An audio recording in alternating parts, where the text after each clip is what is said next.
Assalamualaikum warahmatullahi wabarakatuh. Perkenalkan, saya Jamaluddin, mahasiswa PPG angkatan pertama tahun 2021, nomor daftar ujian 2021 11 21 80. Nomor induk mahasiswa PPG 2237 0221 0018. Mohon izin Bapak, Ibu, dosen pembimbing dan guru pamong untuk melakukan kegiatan uji kinerja hari ini. Assalamualaikum warahmatullahi wabarakatuh. Sekarang kita mulai kegiatan. Kita awali dengan berdoa. Silakan Rizky dipimpin dengan doa sebelum kita belajar.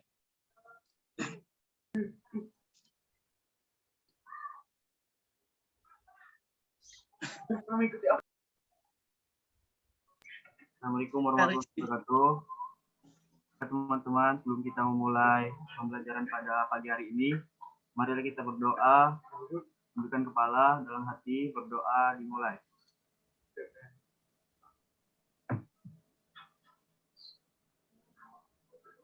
Berdoa selesai. Terima kasih Rizky. Siap belajar belum? Siap ya? Siap? Kalian sehat semua? Sehat ya? Sehat. Alhamdulillah. Suara Bapak terdengar jelas nggak? Jelas ya? Jelas, Pak. Oke, berarti bisa kita mulai. Untuk hari ini kalian di kelas 12 IPA itu belajar tentang sifat koligatif larutan. Di sini di pertemuan ini kita coba membahas tentang sifat koligatif larutan yang berhubungan dengan tekanan osmosis. Apa itu tekanan osmosis? Di situ kita belajar. Sebelum kita masuk materi inti, seperti biasa ada pretest untuk mengetahui apakah kalian sudah membuka bahan ajarnya yang Bapak kirim di GCR atau belum. Silakan masuk pretestnya. Linknya itu di link LKPD yang PDF. Silakan masuk.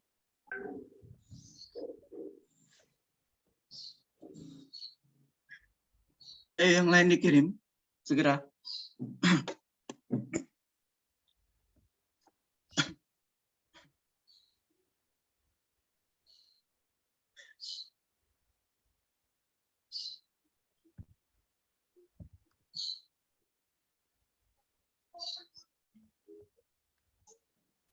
Sudah semua ngirim? Belum? Belum, Pak. Siapa yang belum ngirim? Sapik.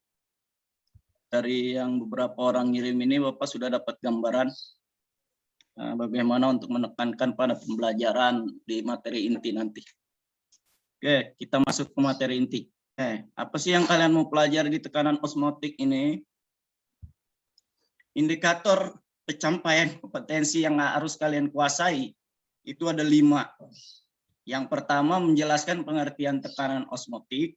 Yang kedua, kalian harus mampu menganalisis pengaruh konsentrasi larutan terhadap tekanan osmotik. Yang ketiga, kalian menentukan nilai tekanan osmotik larutan. Nanti ada hitung-hitungannya. Yang keempat, kalian harus dapat membandingkan keadaan tekanan osmotik suatu larutan, di mana ada 3 keadaan, yaitu isotonik, hipotonik, dan hipertonik berdasarkan konsentrasi larutannya. Yang kelima, kalian menganalisis penggunaan cairan infus dalam bidang kesehatan dengan menerapkan konsep keadaan tekanan osmotik suatu larutan.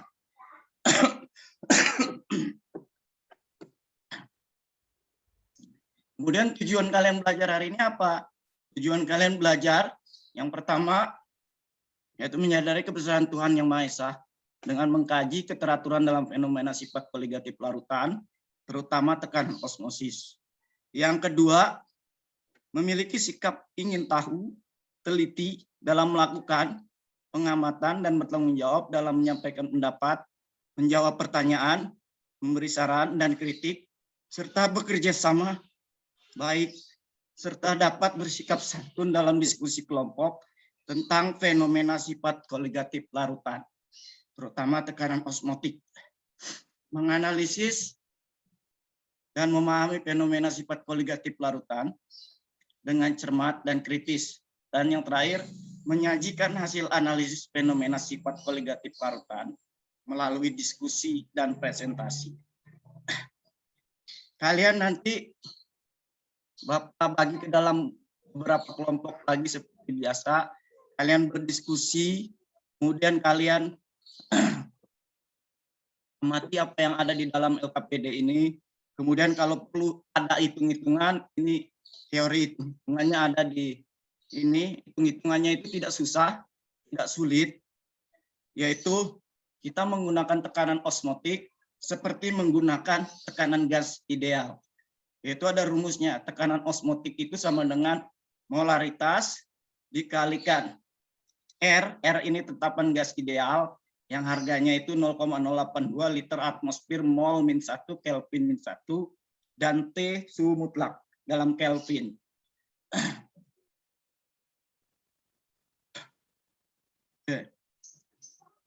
Apa sih keuntungan kita belajar tekanan osmotik ini? Ya tentunya tekanan osmotik ini ternyata tanpa kita sadari itu dekat hubungannya dengan kehidupan kita sehari-hari. Dari kedekatan itu nanti bisa kalian lihat pada tayangan video yang Bapak akan share seperti ini. Nampak yang Bapak share, anak-anak? Nampak, anak ya? Nampak yang Bapak share? Nampak, Pak. Semua adalah tekanan osmotik dalam kehidupan sehari-hari yang tanpa kita sadari itu termasuk ke dalam tekanan osmotik. Nah, lihat gambar yang pertama. Kira-kira gambar apa itu?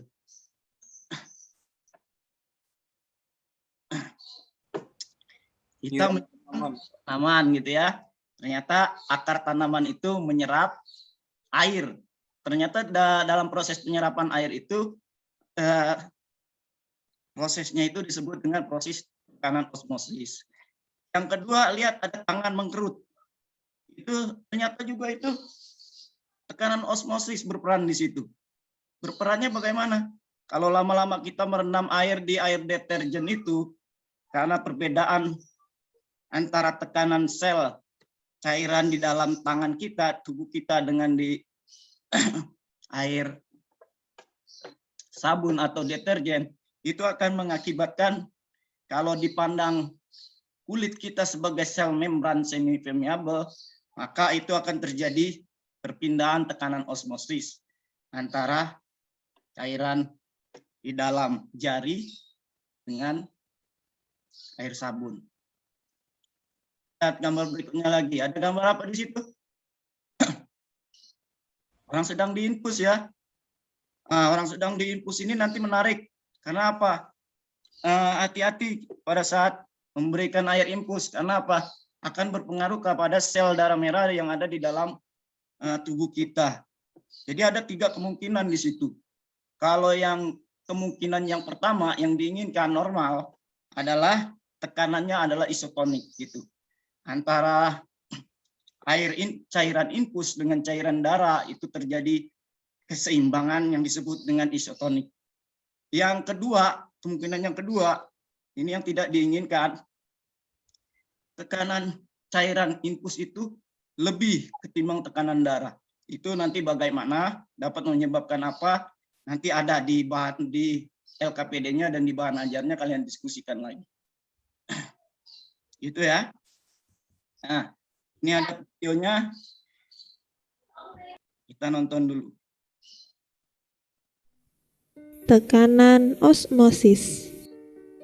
Alat dan bahan yang digunakan terdiri dari kulit telur ayam, Videonya terdengar. tatif, pinset, Dengar, Pak. karet Ya, gelang, silakan diamati.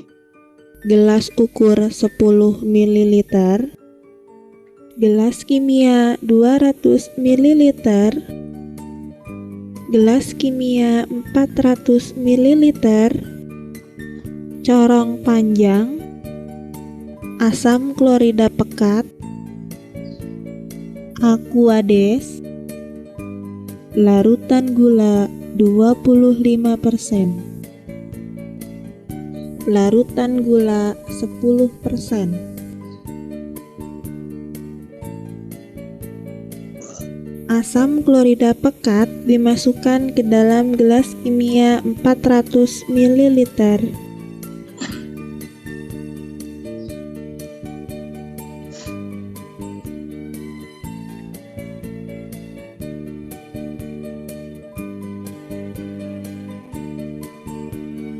Kulit telur ayam dimasukkan ke dalam gelas kimia berisi asam klorida pekat.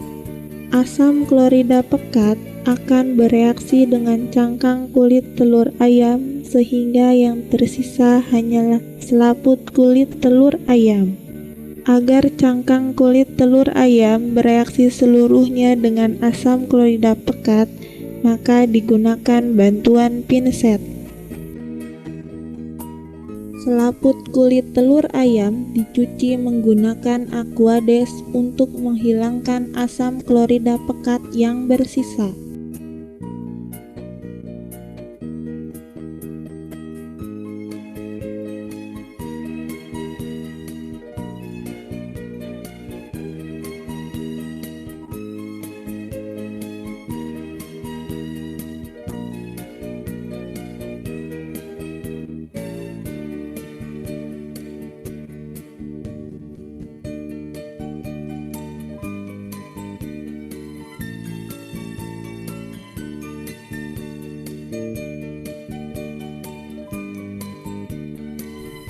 Selaput kulit telur ayam yang sudah bebas dari asam klorida pekat dipasang pada ujung corong panjang.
Larutan gula 25% dimasukkan hingga setengah batang corong panjang.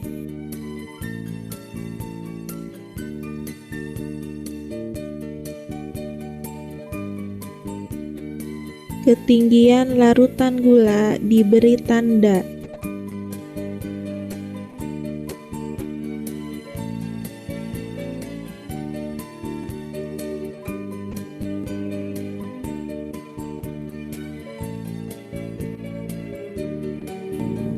Ketinggian larutan gula diamati selama 15 menit.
Ketinggian larutan gula diamati selama 15 menit.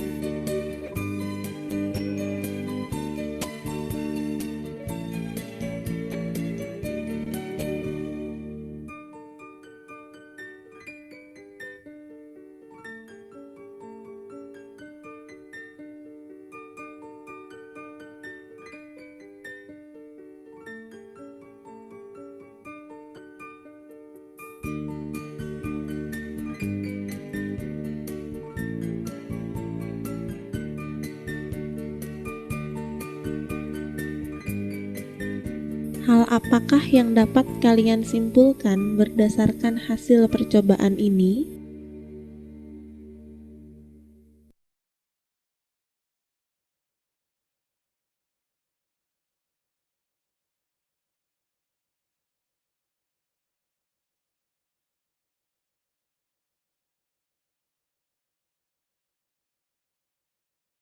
Dalam praktek keseharian. Jadi tekanan osmotik itu bergantung pada konsentrasi atau molaritas zat terlarut, bukan jenis zat terlarut. Jadi jenisnya nggak masalah gitu. Yang penting adalah berapa molaritasnya. Konsentrasi larutan berbanding lurus dengan nilai tekanan osmotik. Ya, kalau dilihat rumusnya itu tadi berbanding lurus. Semakin besar konsentrasi larutan, maka semakin besar nilai tekanan osmotik larutan. Dan sebaliknya. Dari video tadi, dari pernyataan ini, maka tekanan osmotik yang lebih besar antara larutan gula 25% dengan larutan gula 10%, mana yang lebih tinggi tekanan osmotiknya? Saya mau jawab? Atau nanti kalian diskusikan lagi? Kita lihat berikutnya. Ini keadaan tekanan osmotik, di mana keadaan itu ada dibedakan menjadi 3 jenis.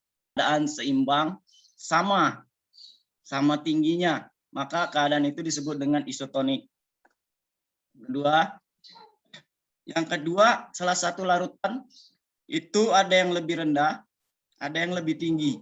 Yang lebih rendah keadaan disebut dengan hipotonik, karena dia kalah dengan keadaan yang larutan lainnya itu yang keadaan hipertonik seperti itu. Jadi tadi ada yang isotonik, dia seimbang sama. Kemudian ini ada yang keadaan hipotonik, dia lebih rendah, hipertonik dia lebih tinggi. Akhir, apabila diaplikasikan dalam dunia kesehatan, dunia medis, atau diilustrasikan dengan gambar, sel darah merah apabila bertemu dengan larutan infus yang keadaannya bisa seperti Bapak omong tadi ada 3 jenis. Kalau dalam keadaan normal, dia itu harus larutan infusnya itu harus dalam keadaan isotonik dengan sel darah merah. Supaya apa? Supaya sel darah merah itu tidak terpengaruh oleh tekanan larutan infus. Yang bahaya apabila keadaan hipotonik atau keadaan hipertonik. Dua-duanya bahaya. Kalau hipotonik disebut dengan hemolisis, artinya apa? Sel darah merah menjadi lebih gemuk, volumenya menjadi lebih besar, karena dia berada dalam keadaan tekanannya lebih rendah ketimbang larutan infus. Yang ketiga terakhir, ini paling bahaya, yang banyak dikenal dengan istilah kematian sel darah merah, yang disebut dengan terjadi proses krenasi, yaitu sel darah merah itu menjadi menciut karena apa? Karena dia berada di dalam keadaan larutan infus yang bertekanan hipertonik, sehingga dia mengalami pengkerutan sel darah merah. Ini yang bahaya, yang terakhir. Yang kedua juga bahaya, tapi lebih bahaya yang terakhir. Yang terakhir ini bisa menyebabkan kematian. Seperti itu, Nak, ya. Oke, kalian sekarang sebelum Bapak bagi ke dalam kelompok, kalau ada yang mau bertanya, silakan bertanya. Ada yang mau bertanya? Tidak. Langsung kalian buka LKPD-nya, silakan Bapak bagi ke dalam 2 kelompok.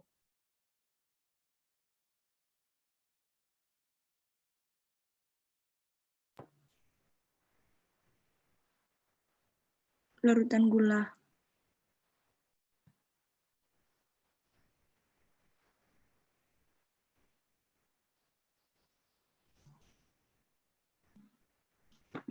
Larutan gula 25%.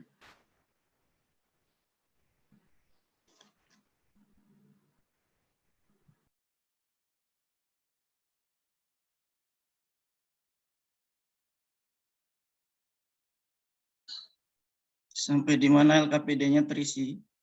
Kan orientasi di antara larutan 10% dan larutan 20%. Manakah larutan yang memiliki jumlah partikel zat larut lebih banyak? Menurut kamu yang mana ya? Antara 10% sama 25%, larutannya yang memiliki jumlah partikel zat larut paling banyak itu yang mana? Kayaknya 25 dah. Tapi enggak tahu juga. Ya menurut kamu 25 juga.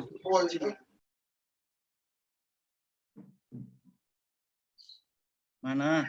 Sudah sampai. Perhatikan gambarnya. Ayo dibahas, didiskusikan. Iya, Pak. Kita tengok soalnya, Ki. Gimana cara mencegah terjadinya kenaikan kemarin dan apakah peristiwa pencegahan tersebut?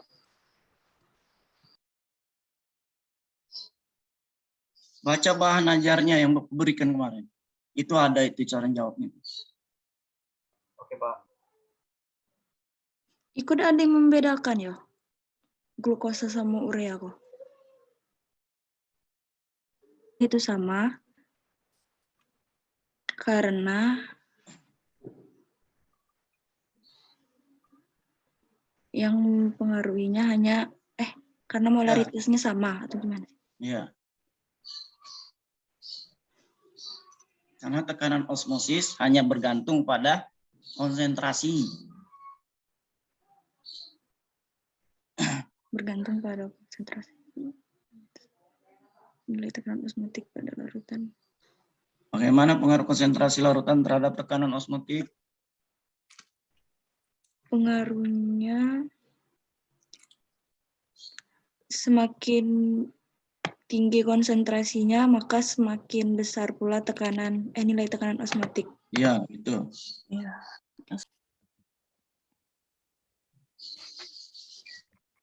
Keadaan 2 larutan. Keadaan 2 larutan. Nah, itu kan tadi keadaan 2 larutan kan? Keadaan seimbang 2 larutan yang memiliki Volume yang sama. tekanan sama. Betul. Tekanan osmotik sama. Hipotonik adalah keadaan hipotonik adalah ketika molekul zat larut lebih sedikit dari molekul pelarutnya. Ketika molekul zat larut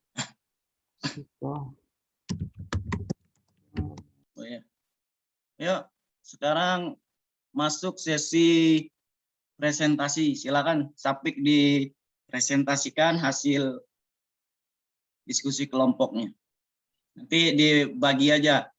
Kalau memang Sapik membacakan kegiatan 1 dan 2, nanti yang lainnya membacakan kegiatan 3 dan 4 atau kesimpulan. Silakan. Silakan Sapik.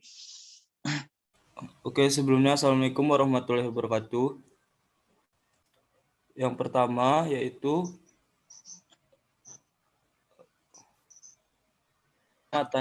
untuk larutan gula yang pertama, karena larutan ini memiliki konsentrasi 10%, maka tekanan osmotiknya tidak begitu besar dibanding larutan yang kedua. Dan larutan yang kedua yaitu 25%. Larutan ini 25%. Dan waktu pengamatannya tadi kan 15 menit sama 15 menit. Maka hasil pengamatannya larutan ini memiliki konsentrasi yang lebih besar daripada larutan gula yang pertama. Maka tekanan osmotiknya juga besar.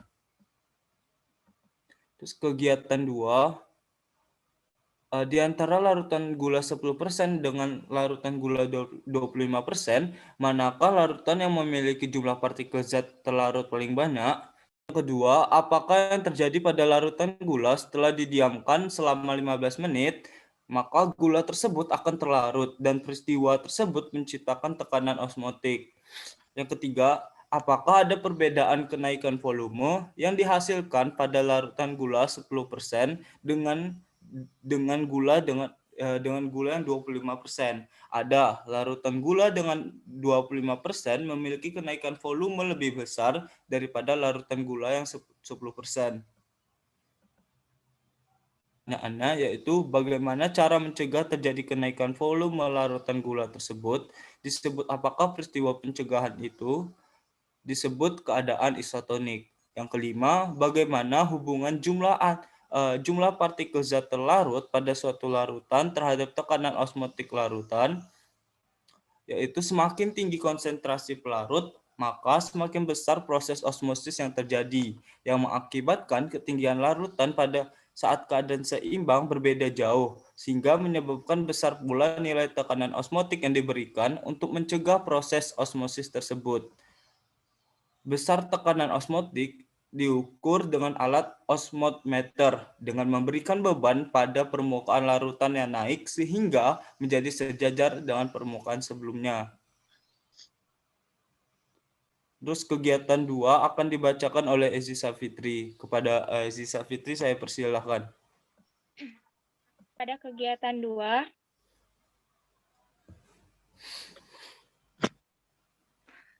larutan pertama yaitu larutan glukosa C6H12O6 memiliki molaritas 1 dengan suhu 298 dan memiliki tekanan osmosis yaitu 24,436. Yang keenam yaitu bagaimana nilai tekanan osmotik pada larutan glukosa dan larutan urea pada konsentrasi yang sama. Tekanan pada larutan glukosa dan larutan urea pada konsentrasi yaitu sama. Karena tekanan osmosis hanya bergantung pada konsentrasi. Yang nomor 7 yaitu bagaimana nilai tekanan osmotik pada larutan glukosa pada konsentrasi yang berbeda. Nilainya berbeda. Larutan glukosa dengan molaritas 2 menghasilkan tekanan osmosis lebih besar daripada yang molaritasnya 1. Soal ke-8 yaitu berdasarkan jawaban pada pertanyaan nomor 6 dan 7, bergantung pada apa nilai tekanan osmotik itu, yaitu tergantung pada molaritas. Soal ke-9 yaitu berdasarkan jawaban nomor di atas, bagaimana perbandingan nilai tekanan osmotik dengan konsentrasi larutan? Berbanding lurus, karena konsentrasi meningkat, maka tekanan osmotik juga meningkat. Pada kegiatan 3, berdasarkan gambar A, yang pertama, bagaimana perbandingan konsentrasi larutan X dan larutan Y berdasarkan pada keadaan isotonik dengan volume yang sama. Nomor 2 yaitu larutan X dan Y berada dalam keadaan isotonik. Apa yang dimaksud dengan keadaan isotonik? Di mana suatu larutan mempunyai konsentrasi zat terlarut yang sama dalam keadaan seimbang. Dan berdasarkan gambar B, yang pertama, bagaimana perbandingan konsentrasi larutan X dan larutan Y? Konsentrasi larutan X lebih kecil daripada konsentrasi larutan Y. Yang kedua yaitu larutan X berada dalam keadaan hipotonik. Apa yang dimaksud dengan keadaan hipotonik? Ketika molekul zat terlarutnya lebih sedikit daripada molekul zat terlarut Y. Nomor 3, larutan Y berada dalam keadaan hipertonik. Apa yang dimaksud dengan keadaan hipertonik?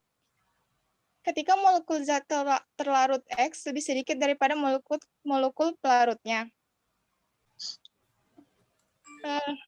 Selanjutnya yaitu apa yang dimaksud dengan peristiwa hemolisis.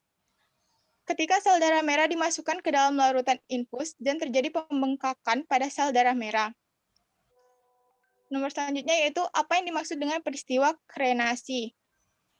Peristiwa krenasi adalah saat keadaan pembentukan tidak normal di sekitar pinggir sel setelah dimasukkan larutan infus atau sel darah merah menciut karena kehilangan air melalui osmosis.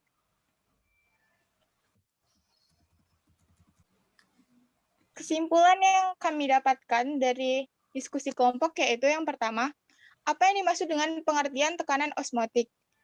Tekanan osmotik adalah tekanan minimum yang diperlukan untuk mencegah atau menghentikan proses osmosis. Dan tekanan ini termasuk dalam sifat koligatif karena hanya tergantung pada jumlah partikel zat larut per satuan volume.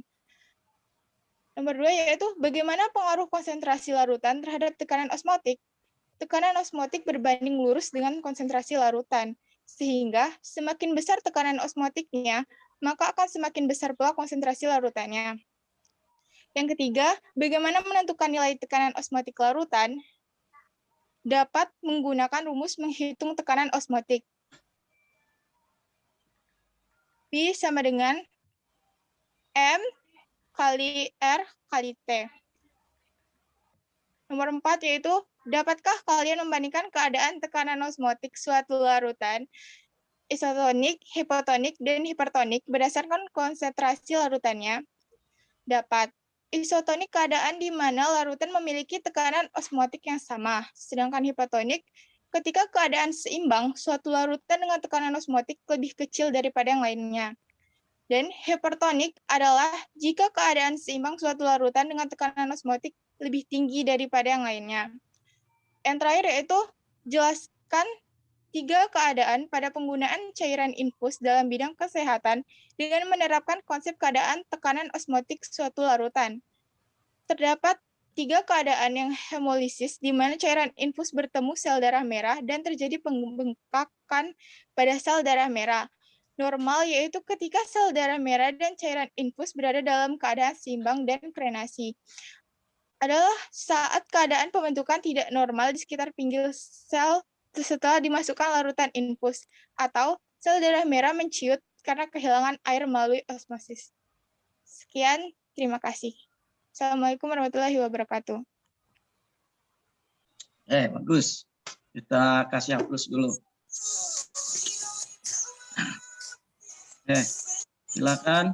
Kalau ada yang mau memberi tanggapan atas presentasi dari 2 temannya, silakan. Gimana? Sama semua? Sama ya? Sama Pak. Ada kata-kata yang masih kurang pas tidak? Tidak?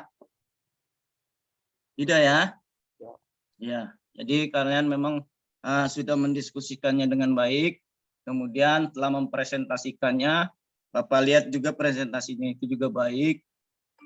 Yang dipresentasikan juga baik. Oke, kalau Bapak mau tekankan begini, terutama pada proses keadaan larutan infus tadi. Di sini perlu Bapak tekankan sedikit, yaitu keadaan hemolisis, keadaan normal, dan keadaan krenasi, gitu ya. Itu yang Bapak mau tekankan di sini. Keadaan hemolisis di sini, di situ keadaan di mana larutan infus itu dia memiliki tekanan osmotik yang disebut dengan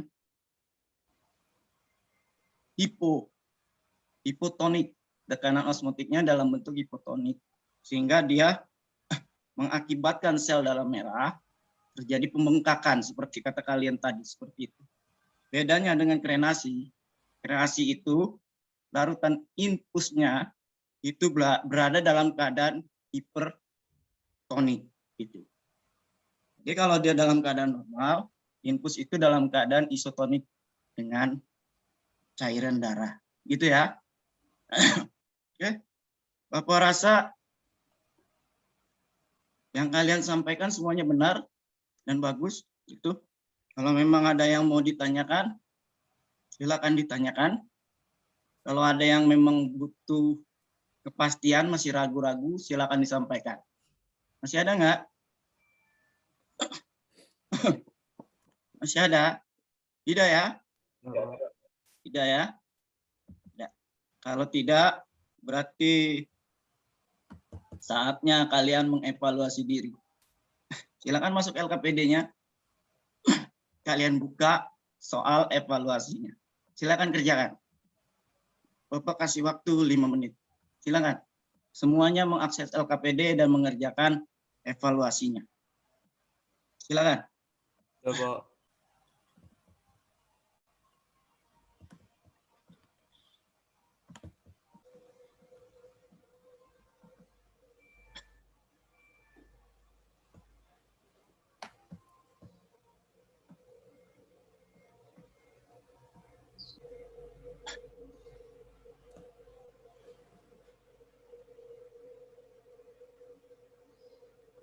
Yuk, bagus.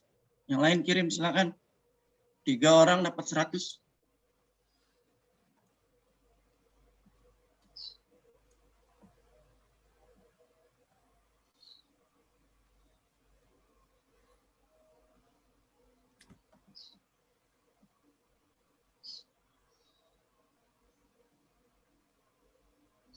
Silakan 3 orang lagi.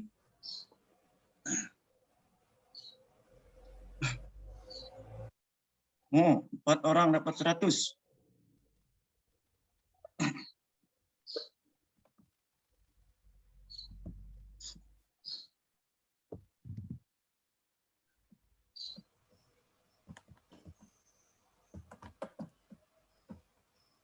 Oke. 5 orang dapat 100. 1 orang lagi silakan kirim.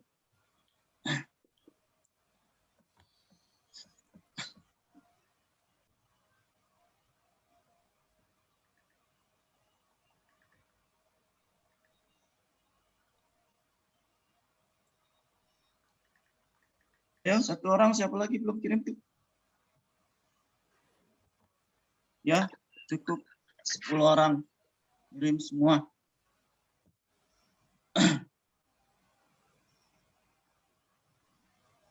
Waduh. Berimbang. 5 orang 80, 5 orang 100. Bagus. Nah, Bapak udah dapat hasilnya. 5 orang dari kalian dapat 80, 5 orang lainnya dapat 100. Selamat. Berarti kalian belajar hari ini tuntas. Indikator pencapaian kompetensinya tuntas. Maka besok kalian bisa masuk ke materi baru. Materinya masih seputar sifat koligatif larutan. Tapi kalau besok dalam larutan elektrolit. Bagaimana dalam larutan elektrolit? Apakah sama seperti non-elektrolit? Nanti kalian pelajari besok hari. Itu ya. Gimana? Cukup puas belajar hari ini nggak? Terlalu lama ya? Cukup puas, Pak. Puas ya? Oke.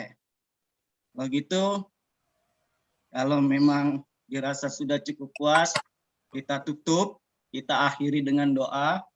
Silakan dipimpin berdoanya. Silakan salah satu memimpin dengan doa.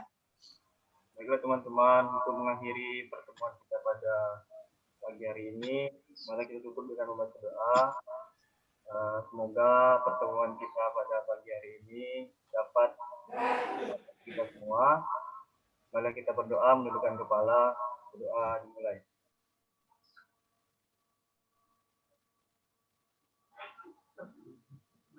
Doa selesai.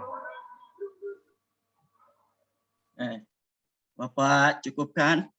Bapak akhiri dengan wassalamualaikum warahmatullahi wabarakatuh. Waalaikumsalam warahmatullahi wabarakatuh.